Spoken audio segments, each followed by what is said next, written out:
This is a very sad news, Ivone. He was probably, his tribe was probably killed by rangers in 95, 96 when he was found. And witness by that time told officials from Funai that they were unpoisoned and also killed by rangers' attack. This crime is still unpunished. He was the last survivor of a genocide in a region an extreme violent region surrounded by two other nations also surviving genocide, the Kanoe and the Akuntsu.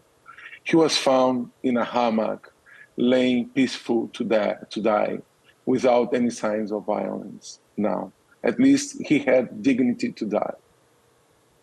We can only imagine what horrors he had witnessed in his life, but he made clear that he just wanted to be left alone. He wanted to remain in isolation.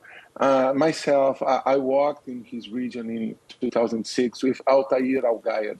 Altair Algayed was the official from Funai, the Brazilian government, the Brazilian indigenous nations who found him in 96 with Marcelo Santos. Altair was providing him dignity, offering tools, machetes in the forest so that he could make his living, but he would never accept any food. Altair was protecting his land and also receiving death threats from ranchers. He was absolute alone, and he kept doing his rituals, playing flute and making huts, and inside the hut, always building a hole that was probably for a ritual. And so he kept his culture alone for 26 years at least. He was an extraordinary man, very brave, and he's the portrait of contemporary Brazil, a violent, racist, and genocide country who is not respecting the rights of indigenous people, neither of the forest. Well, tell us a bit more about what President Jair Bolsonaro has said. What is the government's stance on indigenous peoples of Brazil? The fate of the man of the whole is not alone. It's not the only one in Brazil. There is at least 5 other indigenous lands with remaining of genocide, Piripicura, of genocide survivors, the Piripicura, Ituni-Tata, other indigenous land that Jair Bolsonaro is not demarcating, is not recognizing the right of this land, and is promoting invaders. Is promoting ranchers to invade and kill those indigenous people. The indigenous land from the man of the whole must be officially demarcated. This is an indigenous land, and he has offered the forest for the new generations of all Brazilians. His legacy is the forest, instead of the legacy of Jair Bolsonaro, a fascist government, is the plunder, is the destruction of the forest and the genocide of indigenous people. The rights of indigenous people must be recognized and their land protected. So, Felipe, this explains then the fact that the Brazilian Amazon is home to the largest number of indigenous people living in voluntary isolation. How much are they under threat? They are under extreme threat. In the past 2 years, at least 3 survivors of genocide, just like the men of the whole, were killed. Aruca, from the nation Juma, only 4 survivors. And Carapiru, another survivor from the genocide of the Awaguajá. And we have no signs of the health of the 2 Piripicura men. Bolsonaro has accelerated the historical genocide. We're witnessing a terrible moment, and we hope that we can change this very soon with international support.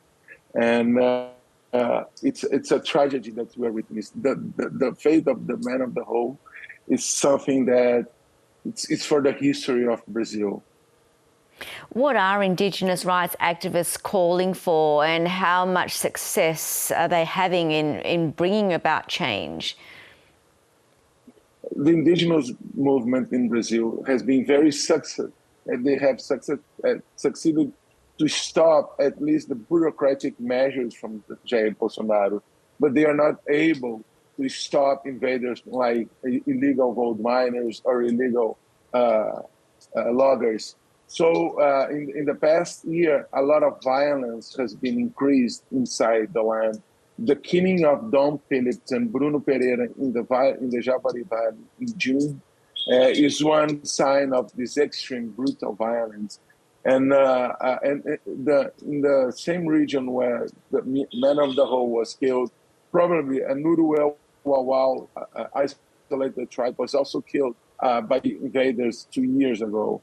So we're in a very difficult moment, even though indigenous movements are succeeding in stop bureaucratic measures from Bolsonaro in the land, in the territory. Invaders they have guns and they are feeling that they are free to kill and to plunder and to get the land grab and deforest the land. Well, just finally, tell us more about the concerns of human rights activists going forward when it comes to land conflicts, and in particular, preserving the environment. The environment's part of their life. What happened to the man of the Hoe? I walked in his forest. It was a beautiful forest, full of fruits and trees providing fruits and a lot of farms. So he was living with the forest. This is a message for the future. We must live with the forest. We must not chop down the Amazon to plant soya, neither cattle ranching. The Amazon, the defenders of the Amazon, the defenders of the forest, they teach us that we can live with the forest, with the rivers, that we should not destroy the forest to produce another economy, that the economy is the economy with nature. And this man was living alone in the forest. He has never been attacked by a jaguar, by a snake. He was living with all the animals, and he was able to provide food from himself. And I saw how that his beautiful gardens and farms, and he built more than 40 huts all this time. And so we can live with the forest. We must learn with indigenous people to love the territory that we live in Brazil, and not to destroy the territory, neither to kill the others just because they want to live in a different way. All my respect to the man of the Hoe and his legacy. And I hope that not only in Brazil, but everywhere in the world, we learn with the fate that happened to him. An important message to end on there, Professor Felipe Milanez. Thank you for sharing this story with us. Thank you, Yvonne, and thank you all.